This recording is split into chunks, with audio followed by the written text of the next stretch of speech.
Al-Habib Salim bin Abdullah Syatiri ini yang ada ilmu, nggak ada lagi lain. Di usia yang tua, beliau mendapatkan gelar dari sang ayah dan murid-murid beliau semua mengakui, para ulama mengakui beliau adalah sultanan fil ilm, sultan di dalam keilmuan, tetapi masih nggak berhenti baca kitab, nggak berhenti.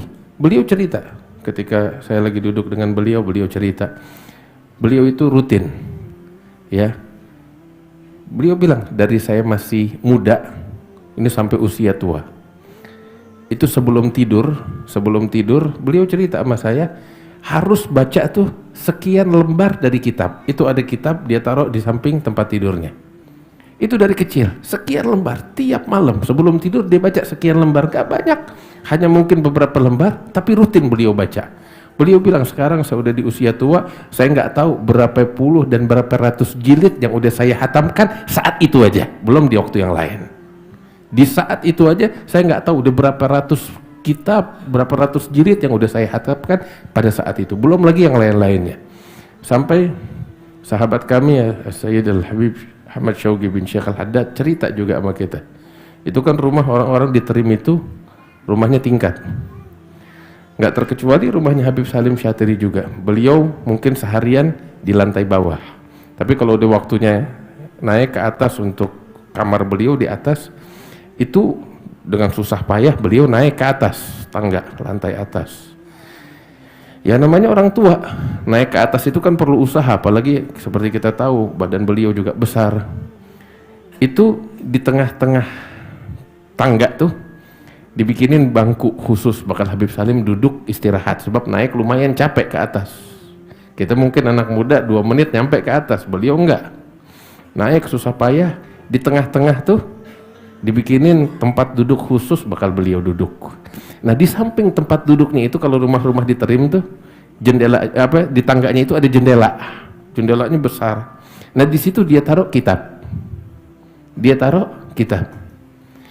ketika naik susah payah duduk istirahat tuh diambil kitab dia baca, selesai udah napasnya balik lagi dia taruh di kitab, baru lanjutin naik ke atas. Entar turun juga begitu. Nah itu bayangin, coba kita bayangin seumur hidupnya kayak begitu. Tuh kitab yang beliau baca di tengah-tengah tangga aja nggak tahu berapa ratus jilid.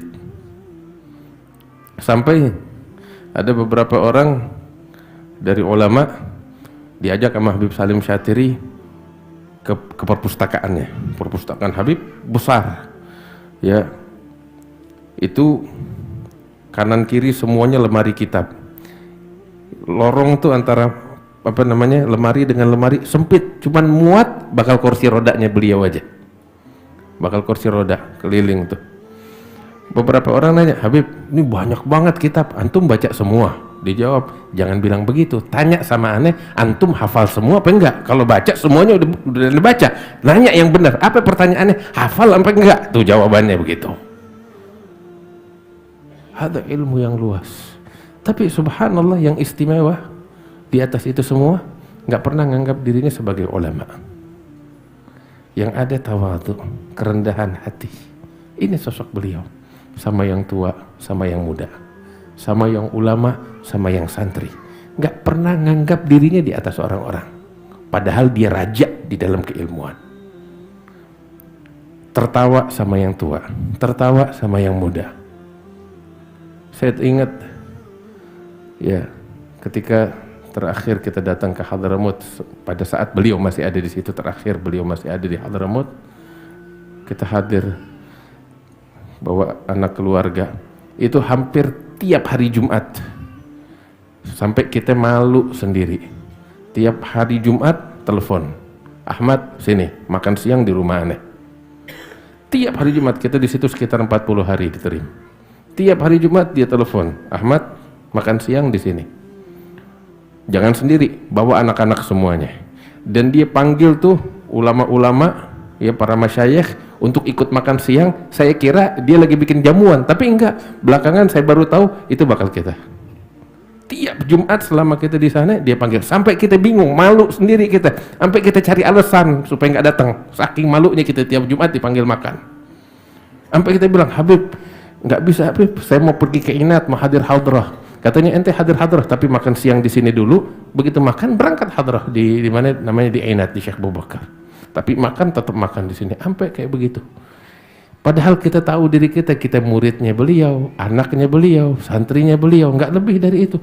Tapi begini perhatiannya, begini kasih sayangnya, dan inilah akhlak orang-orang yang mengenal Allah Subhanahu wa Ta'ala.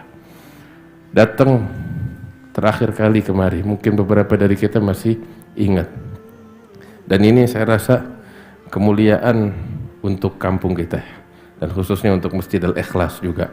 Habib sholat Jumat di Masjid Al-Ikhlas, ya terus diarak dari situ sampai kemari saat itu. Naam. Kemudian saya masih ingat Allah, ketika beliau hadir di sini kita sedia makanan-makanan yang enak, sampai beliau gitu suka bercanda sama kita. Dia bilang, ini jamuan apa? Saya bilang sama beliau, ya Habib, ini jamuan dari dapurnya Syekh Abu Bakar bin Salim. Masya Allah. Habib dengar begitu, dia terperanjat, dia gembira dengan ini ucapan, dengan jawaban, sampai diulang-ulang. Betul, ini jamuannya Syekh Abu Bakar. Naam, hadza min matbakh Syekh Abu Bakar, dia bilang begitu. Terus beliau hadir di sini, kita baca hadrah. Itu waktu hari Jumat. Terus Habib ceramah. Beliau bilang, "Ana nggak tahu. Ini ana di Inat apa di Fakhriyah, ana nggak tahu." Sampai beliau ulang 2 kali, sebab mirip banget, sama banget. Ini di Inat atau di Fakhriyah, Allah alam, kata Habib Salim. Alhamdulillah, ini nikmat dari Allah Subhanahu wa Ta'ala.